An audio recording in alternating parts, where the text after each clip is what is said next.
بسم اللہ الرحمن الرحیم۔ السلام علیکم ورحمۃ اللہ وبرکاتہ۔ روایت کے اندر ہے کہ حضرت داؤد علیہ السلام کی قوم کے 70,000 آدمی عقبہ کے پاس سمندر کے کنارے ایلا نامی گاؤں میں رہتے تھے، اور یہ لوگ بڑی فراخی اور خوشی کی زندگی گزار رہے تھے۔ اللہ تبارک تعالیٰ نے ان لوگوں کا اس طرح امتحان لیا کہ سنیچر کے دن مچھلی کا شکار ان لوگوں پر حرام فرما دیا، اور ہفتے کے باقی دنوں میں شکار حلال فرما دیا، مگر اس طرح ان لوگوں کو آزمائش میں مبتلا فرما دیا کہ سنیچر کے دن بے شمار مچھلیاں آتی تھیں اور دوسرے دنوں میں نہیں آتی تھیں۔ تو شیطان نے ان لوگوں کو یہ ہیلا بتا دیا کہ سمندر سے کچھ نالیاں نکال کر خشکی میں چند حوض بنا لو، اور جب سنیچر کے دن ان نالیوں کے ذریعے مچھلیاں حوض میں آ جائیں تو نالیوں کا منہ بند کر دو، اور اس دن شکار نہ کرو بلکہ دوسرے دن آسانی کے ساتھ ان مچھلیوں کو پکڑ لو۔ ان لوگوں کو یہ شیطانی ہیلا بازی پسند آ گئی، اور ان لوگوں نے یہ نہیں سوچا کہ جب مچھلیاں نالیوں اور حوضوں میں قید ہو جائیں گی تو یہی ان کا شکار ہو گیا، تو سنیچر ہی کے دن شکار کرنا پایا گیا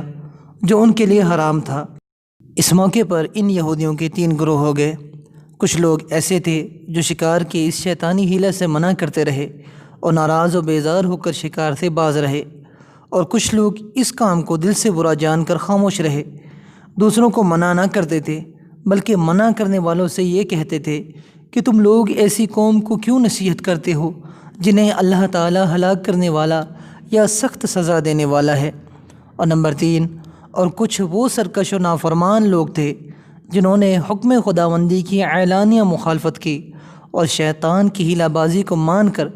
سنیچر کے دن شکار کر لیا اور ان مچھلیوں کو کھایا اور بیچا بھی۔ جب نافرمانوں نے منع کرنے کے باوجود شکار کر لیا تو منع کرنے والی جماعت نے کہا کہ اب ہم ان معصیت کاروں یعنی گناہ گاروں سے کوئی میل ملاپ نہ رکھیں گے۔ چنانچہ ان لوگوں نے گاؤں کو تقسیم کر کے درمیان میں ایک دیوار بنا لی اور آمد و رفت کا ایک الگ دروازہ بھی بنا لیا۔ حضرت داؤد علیہ السلام نے غضبناک ہو کر شکار کرنے والوں پر لعنت فرمائی۔ اس کا اثر یہ ہوا کہ ایک دن خطا کاروں میں سے کوئی باہر نہیں نکلا تو انہیں دیکھنے کے لیے کچھ لوگ دیوار پر چڑھ گئے، تو کیا دیکھا کہ وہ سب بندروں کی صورت میں بدل گئے ہیں۔ اب لوگ ان مجرموں کا دروازہ کھول کر اندر داخل ہوئے تو وہ بندر اپنے رشتہ داروں کو پہچانتے تھے اور ان کے پاس آ کر ان کے کپڑوں کو سونگھتے تھے اور زار و قطار روتے تھے، مگر لوگ ان بندر بن جانے والوں کو نہیں پہچانتے تھے۔ ان بندر بن جانے والوں کی تعداد 12,000 تھی۔ یہ سب 3 دن تک زندہ رہے اور اس درمیان میں کچھ بھی کھا پی نہ سکے، بلکہ یوں ہی بھوکے پیاسے سب کے سب ہلاک ہو گئے۔ شکار سے منع کرنے والا گروہ ہلاکت سے سلامت رہا، اور صحیح قول یہ ہے کہ دل سے برا جان کر خاموش رہنے والوں کو بھی اللہ تبارک تعالیٰ نے ہلاکت سے بچا لیا۔ اس واقعے کا اجمالی بیان پارہ نمبر 1 سورہ بقرہ کی آیت نمبر 65 کے اندر موجود ہے، اور اس کا تفصیلی واقعہ سورہ اعراف کے اندر موجود ہے۔ اس پورے واقعے سے ہمیں چند چیزیں سیکھنے کو ملی۔ نمبر 1، اللہ تبارک تعالیٰ جس کام سے منع فرما دے تو ہمیں اس کام سے باز آ جانا چاہیے۔ نمبر 2، اللہ تبارک تعالیٰ کے پیارے نبی جس قوم پر لعنت فرما دیں تو وہ اس دنیا کے اندر بھی ذلیل و رسوا ہو جاتے ہیں اور آخرت کے اندر بھی عذاب نار کے حقدار ہو جاتے ہیں، جیسے کہ اصحاب ایلا کو اللہ تبارک تعالیٰ نے ہفتے کے روز شکار کرنے سے منع فرمایا تھا، لیکن یہ شیطان کی باتوں کے اندر آ کے اللہ کے پیارے نبی اور اللہ تبارک تعالیٰ کے فرمان کو بھلا بیٹھے اور اس دنیا کے اندر ہی ذلیل و رسوا ہوئے اور آخرت کے اندر بھی عذاب نار کے حقدار ہوئے۔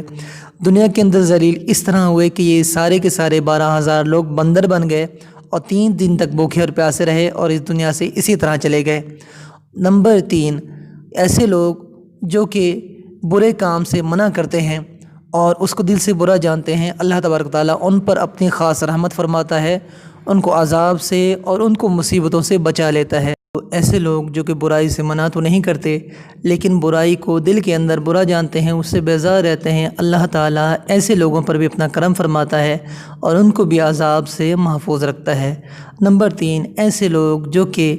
برائیوں کا ساتھ دیتے ہیں، برے لوگوں کا ساتھ دیتے ہیں، شیطان کی باتوں میں آ جاتے ہیں، رب اور اس کے پیارے نبی کی نافرمانی کرتے ہیں، تو وہ لوگ دنیا کے اندر بھی ذلیل و رسوا ہوتے ہیں اور آخرت کے اندر بھی عذاب نار کے حقدار ہوتے ہیں۔ امید کرتا ہوں آج کی اس ویڈیو سے آپ کے علم کے اندر بہت زیادہ اضافہ ہوا ہوگا، اور اسی طرح کی اچھی اچھی باتیں اور اچھی اچھی ویڈیوز دیکھنے کے لیے ہمارے اس چینل کو ضرور سبسکرائب کیجئے، اور ویڈیو اچھی لگتی ہے تو اس کو لائک کیجئے۔ اگر آپ کے ذہن کے اندر کوئی سوال ہے تو اپنے سوال کامنٹ سیکشن کے اندر ضرور تحریر کیجئے، اور خوش رہیے، دعاؤں میں یاد رکھیے۔ اللہ تعالیٰ ہم سب پہ اپنا خاص رحم فرمائے، اپنے فرما بردار اور پسندیدہ بندوں میں شامل رکھے۔ السلام علیکم ورحمۃ اللہ وبرکاتہ۔